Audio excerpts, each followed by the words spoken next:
और मुर्गा सुबह 4 बजे मुर्गा बोले, वो क्या बोले?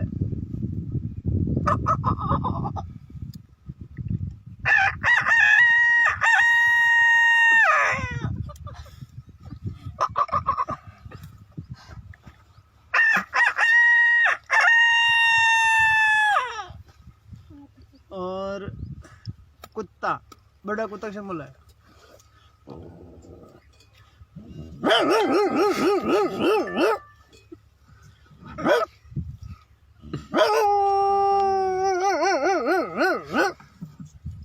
वो बड़ा कुत्ता की आवाज सुने छोटे ऊंचे हो, तो छोटे ऊंचे कैसे बोले?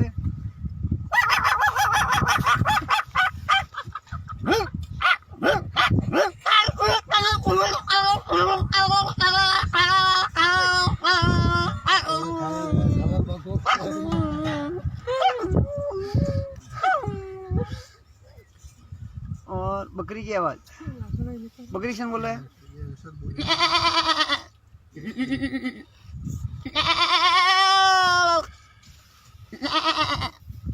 और टेम्पू की आवाज, टेम्पू से बोले? पटर पट पट पट पट पट पट।